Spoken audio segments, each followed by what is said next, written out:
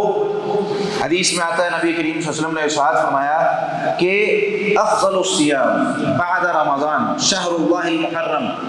سب سے افضل روزے رمضان کے بعد شہر اللہ، اللہ کے مہینے، المحرم، محرم کے۔ دوسری فضیلت ہو گئی کہ اس کو اللہ تعالیٰ نے اپنا مہینہ قرار دیا ہے۔ جس بھی چیز کی نسبت اللہ تعالیٰ کی طرف ہو جاتی ہے، جیسے بیت اللہ، ناقۃ اللہ، اللہ کی اونٹنی، اللہ کا گھر، جس چیز کی بھی نسبت اللہ کی طرف ہو جاتی ہے اس کی ایک تعظیم اور عظمت پیدا ہو جاتی ہے اس میں کہ یہ اللہ کی ہے، اس کی نسبت خصوصی طور پر اللہ تعالیٰ کی طرف کی گئی ہے۔ تو جب اس مہینے کی نسبت اللہ تعالیٰ کی طرف کر دی گئی ہے، ایک خاص مہینہ بن گیا، ایک عظمت والا مہینہ بن گیا۔ اور اس حدیث میں جو صحیح مسلم کی 1163 نمبر حدیث میں نے آپ کو سنائی ہے، اس میں ایک دوسری چیز کیا نبی کریم صلی اللہ علیہ وسلم نے ذکر کی کہ افضل الصیام، افضل روزے رمضان کے بعد وہ اللہ کے مہینے محرم کے۔ تو یہ 3 فضیلتیں ہمیں پتہ چلتی ہیں اس مہینے کی۔ چوتھی اگر اس میں شامل کر لی جائے علیحدہ طور پر روزے کے، ان روزوں کے علاوہ علیحدہ طور پر، وہ عاشوراء کا روزہ ہوتا ہے۔ نبی کریم صلی اللہ علیہ وسلم نے شروع میں جب آپ صلی اللہ علیہ وسلم مدینہ آئے، مکہ میں یہودی نہیں تھے، مدینہ میں جب آپ صلی اللہ علیہ وسلم آئے تو یہودی موجود تھے۔ اب آپ صلی اللہ علیہ وسلم نے جب دیکھا کہ یہودی ایک دن کا روزہ رکھتے ہیں بڑے اہتمام سے، اور وہ ہے 10 محرم، جس کو عاشوراء کا دن کہا جاتا ہے۔ 10 محرم کے دن یہودی روزہ رکھتے ہیں، اور اس روزے میں، یہ صحیح مسلم میں 1130 نمبر روایت ہے، اس روزے میں نبی کریم صلی اللہ علیہ وسلم نے سوال کیا صحابہ کرام سے، ذرا پتہ کرو کہ یہودی یہ جو 10 محرم کا روزہ رکھتے ہیں کیوں رکھتے ہیں؟ یہودیوں سے سوال ہوا تو یہودیوں نے کہا کہ یہ وہ دن ہے جس میں اللہ تعالیٰ نے ہمارے نبی موسیٰ علیہ السلام کو اور ہمارے آباء و اجداد کو فرعون سے نجات دی تھی، تو ہم اللہ تعالیٰ کا شکرانے کے طور پر اس دن میں روزہ رکھتے ہیں۔ تو نبی کریم صلی اللہ علیہ وسلم نے جب یہ سنا تو فرمانے لگے فَنَحْنُ أَحَقُّ وَأَوْلَىٰ بِمُوسَىٰ مِنْكُمْ، ہم زیادہ حق رکھتے ہیں اور تم سے زیادہ قریب ہے موسیٰ علیہ السلام کے، کیونکہ وہ میرے بھائی ہیں۔ موسیٰ علیہ السلام، کیونکہ نبی صلی اللہ علیہ وسلم نے فرمایا تمام انبیاء آپس میں بھائی ہیں، جس طرح مسلمان آپس میں بھائی ہوتے ہیں، تو وہ ہمارے بھائی ہیں، تو ہم زیادہ حق رکھتے ہیں مسلمان کہ ہم شکرانے کا روزہ رکھیں۔ تو نبی کریم صلی اللہ علیہ وسلم نے فصامہ رسول اللہ صلی اللہ علیہ وسلم وامر بصیامہ، آپ صلی اللہ علیہ وسلم نے خود بھی 10 محرم کا روزہ رکھا اور صحابہ کو بھی حکم دیا کہ روزہ رکھو۔ یہ شروع میں حکم تھا کیونکہ رمضان کے روزے بھی فرض نہیں ہوئے تھے، پھر بعد میں جب رمضان کے روزے فرض ہوئے تو یہ جو نفلی روزے اب سارے 10 محرم کے ہیں یا اس کے علاوہ جو ہے نا عرفہ کا روزہ، یہ سارے پھر نفلی کر دیے گئے، کہا کہ اب جو چاہے رکھ لے، جو چاہے نہ رکھے۔ تو 10 محرم کا روزہ نبی کریم صلی اللہ علیہ وسلم نے کیوں رکھا؟ کیونکہ اللہ تعالیٰ نے موسیٰ علیہ السلام کو فرعون سے نجات دی تھی۔ اب ہمارے ہاں اس میں ایک اور چیز اس حدیث سے جو مسئلہ سمجھ آتا ہے وہ یہ کہ بھائی اگر کوئی اللہ تعالیٰ کی طرف سے نعمت ملتی ہے تو اس کا شکر ادا کیا جاتا ہے عبادت کر کے، نہ کہ ہمارے ہاں جس طرح جشن منایا جاتا ہے کہ منگوا لو 2-4 بوتلیں اور سیلیبریٹ کر لو اس کو اس طریقے سے۔ تو میرے بھائی یہ ایک مسلمان کا طریقہ نہیں ہوتا۔ مسلمان کا طریقہ اس کی خوشی میں، اس کو نعمت ملنے میں، آپ صلی اللہ علیہ وسلم سے پوچھا گیا یا رسول اللہ آپ اس دن روزہ کیوں رکھتے ہیں؟ سوموار کا دن پوچھا، یا رسول اللہ آپ اس دن روزہ کیوں رکھتے ہیں؟ کہا اس دن میں پیدا ہوں۔ کہا یا رسول اللہ آپ سوموار کو روزہ کیوں رکھتے ہیں؟ کہا اس دن مجھ پر قرآن نازل ہوا ہے۔ یعنی جب بھی آپ صلی اللہ علیہ وسلم سے پوچھا گیا رسول اللہ آپ روزہ کیوں رکھتے ہیں تو کوئی نہ کوئی نعمت ذکر کر دی۔ تو ایک مسلمان کا طریقہ یہ ہوتا ہے کہ بھائی اگر مجھ پر کوئی نعمت ہوئی ہے تو اس نعمت کے شکرانے کے طور پر میں روزہ رکھوں، میں اللہ تعالیٰ کو راضی کرنے کے لیے کوئی عبادت کروں جو نبی کریم صلی اللہ علیہ وسلم نے سکھائی ہے، یا میں نظر مان لوں کہ اللہ میرا فلاں کام اگر ہوتا ہے تو مجھے جو ہے نا وہ میں تیری اتنی عبادت کروں گا جتنی میری استطاعت میں ہے۔ تو خلاصہ اس کا یہ ہے کہ نبی کریم صلی اللہ علیہ وسلم نے روزہ رکھا، صحابہ کرام کو حکم دیا روزہ رکھنے کا۔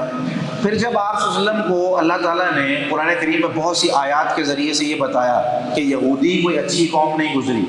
یہ ہمیشہ اللہ اور اللہ کے رسول کی مخالفت کرتی رہی ہے، اس نے انبیاء علیہ السلام کو قتل کیا ہے، ہمیشہ جو ہے نا انہوں نے اللہ تعالیٰ کی نافرمانی کی ہے۔ اب آپ کی ذمہ داری یہ ہے کہ آپ نے یہودیوں کی مخالفت کرنی۔ اب نبی کریم صلی اللہ علیہ وسلم نے یہودیوں کی مخالفت میں کہا لَإِن بَقِيتُ إِلَىٰ قَابِلٍ، اگر میں اگلے سال زندہ رہا، لَأَصُومَنَّ التَّاسِعَ، میں 9 کا روزہ رکھوں گا۔ اب نبی کریم صلی اللہ علیہ وسلم نے ساتھ 9 کا روزہ رکھنے کا ایک حکم جاری کر دیا کہ بھائی میری یہ خواہش ہے کہ میں یہودیوں کی مخالفت کروں اس طریقے سے کہ 10 کا تو میں رکھ رہا ہوں، 9 کا بھی رکھوں گا۔ اب یہ 9 کا بھی رکھوں گا، یہ بھی کا ترجمہ میں خود کر رہا ہوں، یہ حدیث میں نہیں ہے۔ کچھ لوگ جو ہے نا وہ ہمارے معاشرے میں کیونکہ روزے کو لے کے نا، اس روزے کو نفلی روزے کو لے کے 3 قسم کے علماء پائے جاتے ہیں۔ کچھ یہ ہے وہ یہ کہتے ہیں کہ جی صرف آپ نے 10 کا روزہ رکھنا ہے، کچھ یہ کہتے ہیں کہ صرف 9 کا رکھنا ہے، اور کچھ یہ کہتے ہیں کہ 9 اور 10 دونوں کا رکھنا ہے۔ اب جب اختلاف پیدا ہوا تو ہم نے کہا چلیں صحابہ کے نام سے پوچھ لیتے ہیں کہ صحابہ اس بارے میں کیا کہتے ہیں۔ تو یہ جو حدیث ہے روایت کرنے والے صحیح مسلم میں سیدنا عبداللہ بن عباس رضی اللہ تعالیٰ عنہ جو کہتے ہیں کہ لَأَصُومَنَّ التَّاسِعَ، آپ صلی اللہ علیہ وسلم نے خواہش ظاہر کی کہ میں 9 کا روزہ رکھوں گا، تو اس خواہش میں سیدنا عبداللہ بن عباس رضی اللہ تعالیٰ عنہ کی روایت بہقی میں اور اس کے علاوہ دیگر کتابوں کے اندر موجود ہے، وہ فرماتے ہیں کہ نبی کریم صلی اللہ علیہ وسلم 9 کا بھی ساتھ رکھتے تھے، اور یہ واضح طور پر فرما دیا خالف الیہود، یہودیوں کی مخالفت کرو، کس طریقے سے؟ صوم التاسع والعاشر، 9 اور 10 دونوں کا روزہ رکھو۔ اس کو تمام محدثین نے صحیح کہا، شیخ البانی رحمہ اللہ، حافظ ابن حجر اور دیگر محدثین نے، تو اختلاف ختم ہو گیا نا کہ بھائی صرف 9 کا رکھنا ہے یا 10 کا رکھنا ہے، 2 روزے رکھنے ہیں، اس سے ملے گا کیا؟ نبی کریم صلی اللہ علیہ وسلم نے ارشاد فرمایا کہ جو شخص یہ ایک روزہ رکھتا ہے نا، اس کے یکفر السنۃ الماضیہ، نبی کریم صلی اللہ علیہ وسلم نے ارشاد فرمایا، صحیح مسلم کی 1162 نمبر حدیث ہے کہ اللہ تعالیٰ اس کے پچھلے 1 سال کے گناہ معاف کر دیتا ہے۔ اب یہ جو 2 روزے ہم رکھتے ہیں، اصل روزہ عاشوراء کا ہے، 10 محرم کا۔ اچھا اس پر میں زور کیوں لگا رہا ہوں بھائی؟ اس پر زور اس لیے لگا رہا ہوں کہ ہمارے معاشرے میں ان دنوں کو ایک تو سوگ کا مہینہ بنا کر پیش کیا گیا، اس مہینے کو، اس کی وجہ کیا ہے؟ سیدنا حسین رضی اللہ تعالیٰ عنہ کی شہادت کی وجہ سے۔ اب سیدنا حسین رضی اللہ تعالیٰ عنہ صحابی رسول ہیں، نبی کریم صلی اللہ علیہ وسلم کے نواسے ہیں، اور آپ صلی اللہ علیہ وسلم کی احادیث میں جو ان کی فضیلت ہے کسی سے بھی لطیف چھپی نہیں ہے۔ نبی کریم صلی اللہ علیہ وسلم نے ارشاد فرمایا الحسن والحسین سیدہ شباب اہل الجنہ، یہ 2 صحابی یعنی میرے جو نواسے ہیں حسن اور حسین رضی اللہ تعالیٰ عنہما، یہ اہل جنت کے نوجوان، جتنے بھی جنت میں نوجوان ہوں گے یہ ان کے سردار ہوں گے۔ اور بھی کئی ایک حدیثیں ہیں ان کی فضیلت میں۔ کسی بھی صحابی کی فضیلت کو کم کرنا چاہے وہ 1 ذرہ بھی ہو، اس کا ایمان کے ساتھ، اسلام کے ساتھ تعلق نہیں ہوتا۔ کیوں؟ کیونکہ اللہ تعالیٰ نے ان کی فضیلت بیان کی ہے اور فرمایا ہے رضی اللہ عنہم ورضوا عنہ، اللہ ان سے راضی ہو گیا اور وہ اللہ سے راضی ہو گیا۔ کسی بھی صحابی کی فضیلت کو کم کرنا یہ اسلام کا تقاضا نہیں ہے، یہ دین کا تقاضا نہیں ہے، اور نہ ہی مسلمان کوئی کر سکتا ہے۔ لیکن یہاں کیونکہ میں اب وہ بدعات ذکر کرنے لگا ہوں جو ہمارے معاشرے میں ہوتی ہیں، تو کسی کے ذہن میں یہ نہ آ جائے کہ بھائی یہ سیدنا حسین رضی اللہ عنہ سے محبت ہی نہیں کرتے۔ وہ میرے بھائی محبت کا تقاضا کیا ہے؟ میں نے سب سے پہلے شروع میں آیت کیا پڑھی کہ نبی کریم صلی اللہ علیہ وسلم پر ایمان لائے، محبت کرتے ہیں، تو اس کا تقاضا کیا ہے کہ آپ صلی اللہ علیہ وسلم کی پیروی بھی کی جائے، آپ صلی اللہ علیہ وسلم کی بات بھی مانی جائے، اور اگر ہم بات نہ مانیں آپ صلی اللہ علیہ وسلم کی اور وہ کام کریں جس سے آپ صلی اللہ علیہ وسلم نے منع کیا ہے، تو میرے بھائی پھر ہمیں کیا ملنا ہے اس کے بدلے میں، وہ ہم سب کو پتہ ہے۔ اب اس میں نبی کریم صلی اللہ علیہ وسلم کا جو طریقہ کار تھا، اگر کسی شخص کی کوئی خبر آپ صلی اللہ علیہ وسلم کے پاس آئے، کوئی فوت ہو جائے، کوئی شخص اگر شہید کر دیا جائے، جس طرح امیر حمزہ رضی اللہ تعالیٰ عنہ کو شہید کیا گیا، آپ کو پتہ ان کے جسم کے ٹکڑے ٹکڑے کر دیے گئے تھے، تاریخ کی کتابوں میں بہت کچھ لکھا ہوا ہے۔ وہ کلیجہ چبانے والی جو روایات بیان کی جاتی ہیں وہ سیدنا امیر حمزہ رضی اللہ تعالیٰ عنہ کے بارے میں، کچھ کہتے ہیں کہ وہ صحیح نہیں ہے، بہرحال تاریخی روایات ہیں ان کے حوالے سے وہ بیان کی جاتی ہیں۔ سیدنا عمر رضی اللہ تعالیٰ عنہ کو فجر کی نماز میں شہید کیا گیا، سیدنا عثمان رضی اللہ تعالیٰ عنہ کو شہید کیا گیا، بڑے بڑے صحابہ کرام کو شہید کیا گیا، حتیٰ کہ کچھ تاریخی روایات میں حسن رضی اللہ تعالیٰ عنہ کے بارے میں بھی آتا ہے کہ انہیں بھی شہید کیا گیا۔ تو باقی جو صحابہ کرام کو شہید کیا گیا ہے ان کا سوگ کیوں نہیں منایا جاتا بھائی؟ پورا سال ہم اس طریقے سے گزار دیتے ہیں، تو صرف ایک صحابی رسول صلی اللہ علیہ وسلم سے ہم زیادہ محبت کر رہے ہیں، تو کیا ہم محبت میں غلو تو نہیں کر رہے؟ کیا ہم محبت میں آگے تو نہیں نکل گئے کہ ہم نے اسلام کی جو بنیادیں ہیں کہ نبی کریم صلی اللہ علیہ وسلم نے جو صحابہ کرام کی فضیلتیں بیان کی تھی، ہم اس سے بہت آگے تو نہیں نکل گئے؟ لاہور میں ایک گاڑی کے پیچھے میں نے پڑھا، آپ نے بھی پڑھا ہوگا، لکھا ہوا ہے جو ملتا نہیں رب تو منگلے حسین تو۔ کہیں کسی نے پڑھا ہو تو میرے بھائی یہ لکھا ہوا ہے، کیوں لکھا ہوا ہے؟ یہ کیا شرکی عقیدہ نہیں؟ ایک صحابی رسول صلی اللہ علیہ وسلم کے حوالے سے میں یہ عقیدہ رکھوں کہ جو اللہ نہیں دیتا نعوذ باللہ وہ حسین رضی اللہ عنہ دے دیں گے، ان میں ان کی فضیلت کم نہیں کر رہے ہم، ان کی فضیلت اپنی جگہ، لیکن اللہ کے مقابلے میں لا کے کھڑا کر دیا، یہ کیسا مسلمان کا عقیدہ بھائی؟ تو اگر کوئی شخص فوت ہو جائے، کوئی شخص شہید کر دیا جائے اور بڑے ظالمانہ طریقے سے شہید کیا جائے، اسلام نے، آپ صلی اللہ علیہ وسلم نے جب 70 قرائے کرام کو تیار کیا نا بڑی محنت کے ساتھ، اور بڑی محنت کے ساتھ آپ صلی اللہ علیہ وسلم نے ان کو دعوتی اسلوب سکھائے اور بھیجا ان کو کہ جاؤ جا کے لوگوں کو دعوت دو۔ اب ان کو رستے میں ان کے ساتھ دھوکہ کرتے ہوئے صحابہ کرام کو شہید کر دیا گیا۔ آپ صلی اللہ علیہ وسلم نے ان کا جو سوگ منایا، کیسے منایا؟ آپ صلی اللہ علیہ وسلم نے دشمن پر بد دعائیں کی۔ ایک مہینہ آپ صلی اللہ علیہ وسلم مصلی پہ کھڑے ہوتے، نماز میں آخری رکعت میں رکوع کے بعد ہاتھ اٹھاتے جس کو قنوت نازلہ کہتے ہیں، اور آپ صلی اللہ علیہ وسلم ان قبیلوں پر بد دعا کرتے جو قبیلے آپ صلی اللہ علیہ وسلم سے ان کو مانگ کر لے کر گئے تھے، یا انہوں نے کہا تھا کہ فلاں قبیلوں میں جا کے دعوت جنہوں نے شہید کیا تھا ان کے لیے۔ تو یہ ایک طریقہ ہے، لیکن اس میں اپنے آپ کو پیٹنا، ہاں ٹھیک ہے، اگر کوئی غم ملتا ہے نا مسلمان کو تو آنکھوں سے آنسو جاری ہو جانا یہ جائز ہے، بلکہ مرد کے بھی آنکھوں سے آنسو جاری ہو جائیں، وہ رو پڑے تو اس میں کوئی بڑی بات نہیں ہے۔ ہمارے ہاں یہ مشہور ہے مرد روتا نہیں ہے، ایسی بات نہیں بھائی۔ اگر آنکھوں سے آنسو، نبی کریم صلی اللہ علیہ وسلم نا ایک دفعہ اپنی کسی بیٹی کے، آپ صلی اللہ علیہ وسلم کی کوئی نواسی تھی یا نواسا تھا، حدیث میں آتا ہے سیدنا اسامہ رضی اللہ عنہ فرماتے ہیں کہ آپ صلی اللہ علیہ وسلم کو بتایا گیا کہ وہ بالکل قریب المرگ ہے، تڑپ رہا ہے۔ آپ صلی اللہ علیہ وسلم آئے، آپ صلی اللہ علیہ وسلم نے اس کو ہاتھوں میں اٹھایا تو اس کی نا سانسیں بڑی مشکل سے نکل رہی، تو آپ صلی اللہ علیہ وسلم وہاں پہ رونے لگے، آنکھوں سے آنسو جاری ہو رہے۔ اسامہ رضی اللہ عنہ فرماتے ہیں یا رسول اللہ آپ رو رہے ہیں، آپ تو ہمیں صبر کی تلقین کرتے ہیں، آپ کی آنکھوں سے آنسو جاری ہو گئے۔ تو نبی کریم صلی اللہ علیہ وسلم نے اس وقت ارشاد فرمایا تھا کہ ھذہ رحمت، یہ رحمت ہے، جعل اللہ فی قلوب عبادی، جسے اللہ نے اپنے بندوں کے دلوں میں ڈال دیا ہے۔ اس رحمت کی وجہ سے رونا آ جاتا ہے، اس میں کوئی مسئلہ نہیں، لیکن اپنے آپ کو مارنا، اپنے گریبان پھاڑنا، واویلا کرنا اور رونا، نوحہ کرنا جسے کہا جاتا ہے، جس طرح ہمارے ہاں محرم شروع ہوتے ہی رکشوں میں لگے ہوتے ہیں نا،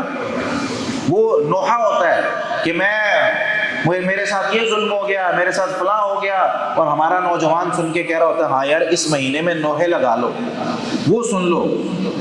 وہ میرے بھائی وہ گانوں سے زیادہ بڑا گناہ ہے، اس کا تو ایک کبیرہ گناہ، گانے سننے کا تو الگ ایک معاملہ ہے، لیکن یہاں عقیدے کا معاملہ ہے کہ یہاں ہم صحابہ کرام کو بڑھا چڑھا کے، یا ایک صحابی، ہم نوحے کے اندر کیا بیان کر رہے ہوتے ہیں، یعنی صحابہ کا آپس میں اختلاف بیان کر رہے ہیں نا، یعنی فاطمہ رضی اللہ تعالیٰ عنہ پہ نعوذ باللہ سیدنا ابو بکر رضی اللہ عنہ نے ظلم کیا، ان کی وراثت نہیں دی، اور اس طرح کے معاملات مشہور کیے جاتے ہیں کچھ دوسرے فرقوں کی طرف سے، لیکن کیا اسلام نے اس طرح کی کوئی بات کہی ہے؟ یا اگر ہم جب پڑھتے ہیں احادیث کو ہمیں کوئی اس طرح کی بات ملتی ہے؟ پہلی بات تو ہے کہ ہمارے پاس پڑھنے کا ٹائم نہیں، جو ہم نے سنا معاشرے میں ہو رہا ہے، اور سوشل میڈیا پہ بھی ان کی پوسٹیں، اور ہر چیز جو ہے نا وہ عام ہو رہی ہے۔ یہ ریکارڈنگ کرنے کا مقصد بھی ہے کہ بھائی کم از کم ہم کچھ لوگوں تک یہ بات پہنچا سکیں، اگر 200 لوگ یہاں پہ بیٹھا ہے تو 5000 لوگوں تک ہم اس بات کو پہنچا سکیں کہ بھائی نبی کریم صلی اللہ علیہ وسلم نے منع فرما دیا اور فرمایا کہ وہ شخص ہم میں سے نہیں جس نے اپنے گریبان کو پھاڑا، وہ شخص ہم میں سے نہیں جس نے نوحہ کیا، وہ شخص ہم میں سے نہیں جس نے جاہلیت والی پکاری کہ بھائی ہائے میں کیوں نہیں مر گیا، یہ ہو گیا، وہ ہو گیا، فلاں ہو گیا، اس کا تعلق اسلام سے نہیں۔ پھر اس مہینے میں شادی، ہمارے معاشرے کے اندر شادی بیان نہیں کیا جاتا۔ بھائی کس نے کہا ہے شادی بیان نہیں کرنا؟ سوگ کا مہینہ کس نے بنایا اس کو؟ ایک چیز ہوئی، ایک معاملہ ہوا نبی کریم صلی اللہ علیہ وسلم کے زمانے میں، جب فوتگیاں ہوتی تھی، اگر کوئی شخص فوت ہو جاتا تھا تو اس کا سوگ کس طریقے سے منایا جاتا تھا؟ آپ صلی اللہ علیہ وسلم کے زمانے میں اگر کوئی بھی شخص فوت ہوتا تو 3 دن سے زیادہ اس کا سوگ نہیں مناتے تھے، اور سوگ مناتے ہوئے بھی کبھی بھی کسی نے اپنے آپ کو پیٹا نہیں تھا۔ اللہ تعالیٰ نے کسی بھی شخص کے لیے یہ اجازت ہی نہیں دی کہ بھئی وہ کوئی شخص اپنے آپ کو مارے اور پیٹے۔ ایک حدیث میں آتا ہے نبی کریم صلی اللہ علیہ وسلم کی اور ام حبیبہ رضی اللہ تعالیٰ کے والد فوت ہوئے، سیدنا سفیان رضی اللہ تعالیٰ، ابو سفیان رضی اللہ تعالیٰ عنہ، تو انہوں نے 3 دن جب گزر گئے نا، خوشبو منگوائی اور کہنے لگے، اپنے جو آس پاس لوگ تھے نا ان کو کہنے لگے مجھے اس خوشبو کی ضرورت نہیں ہے، میں کہیں جانا نہیں چاہ رہی، میں اپنے شوہر کے لیے تیار نہیں ہو رہی، کوئی ضرورت نہیں ہے، میں اس لیے لگا رہی ہوں کہ نبی صلی اللہ علیہ وسلم نے فرمایا ہے کہ 3 دن سے زیادہ سوگ نہیں منانا، میں آج یہ خوشبو لگا کے اس سوگ سے نکل رہی ہوں کہ میرے والد صاحب فوت ہوئے۔ یہ صحابہ کرام کا عقیدہ تھا۔ اور ایک عورت کے لیے کہا ہے کہ بھائی اگر تمہارا خامن فوت ہو جائے نا تو 4 مہینے 10 دن، یہ اس بیوی کے لیے جس کا خامن فوت ہے۔ اس کے علاوہ کوئی ایسا بندہ نہیں ہے جس کو یہ کہا گیا ہو یار 3 دن سے زیادہ سوگ منانا ہے۔ ہم کس چیز کا سوگ منا رہے ہیں؟ تو سیدنا حسین رضی اللہ عنہ کی شہادت کا غم بھائی ہمیں بھی ہے، لیکن اسلام کا طریقہ کیا ہے، نبی صلی اللہ علیہ وسلم کو فالو کرنے کا طریقہ کیا ہے، محبت کا تقاضا کیا ہے کہ بھائی یہ مہینہ بھی عام مہینوں کی طرح ہے، فلا تظلموا فیہن انفسکم، اس میں ظلم نہیں کرنا تھا، اس میں روزے رکھنے تھے، اس کے اندر اللہ تعالیٰ کی عبادت کرنی تھی، اس کے اندر تعظیم اور حرمت زیادہ تھی، یہ آپ صلی اللہ علیہ وسلم کی طرف سے اللہ تعالیٰ کی طرف سے ہمیں دیا گیا، اس کے علاوہ کچھ نہیں۔ اللہ تعالیٰ سے دعا ہے کہ اللہ تعالیٰ ہمیں جو اسلامی عقیدہ ہے وہ اپنانے کی توفیق عطا فرمائے۔ اور میرے بھائی 9-10 محرم کو نبی کریم صلی اللہ علیہ وسلم صحابہ روزے رکھتے تھے۔ صحابیہ کہتی ہیں کہ نبی صلی اللہ علیہ وسلم جب حکم دیا نا نصبم صبیاننا، ہم اپنے بچوں کو روزہ رکھواتے تھے، چھوٹے بچوں کو ہم انہیں مسجد لے جاتے، پھر بچہ بھوک کی وجہ سے روتا، ہم اس کو اون کے کھلونے بنا کے دے دیتے کہ بیٹا اس سے کھیل لو، وہ تھوڑا سا بہل جاتا اور وہ کھانے پینے کا پھر اس کی ڈیمانڈ نہیں ہوتی تھی۔ تو یہ صحابہ کرام اتنے اہتمام سے روزہ رکھتے تھے، اور ہمارے ہاں میرے بھائی سبیلیں لگائی جا رہی ہوتی ہیں، کیوں؟ کیونکہ اس دن کبھی کسی نے شاید کسی کا پانی بند کیا ہو۔ ادھر ہے بھائی یہ واقعہ کس نے بیان کیا ہے، کون سی حدیث میں ہے، کون سے صحابی نے بیان کیا ہے؟ بس سنا اور اس کو بیان کر دیا، بھائی ایسا ہوا تھا۔ کس نے کہا ہے ہوا تھا؟ کہاں لکھا؟ آج تک آپ نے پڑھا کسی اتھینٹک کتاب کے اندر، کسی ریفرنس کے ساتھ کسی چیز کو پڑھا ہو، تاریخ کی کسی اتھینٹک کتاب میں یہ چیزیں ہوں؟ تو اللہ تعالیٰ سے دعا ہے کہ اللہ تعالیٰ ہمیں سمجھ کر عمل کرنے کی توفیق عطا فرمائے۔ جزاکم اللہ۔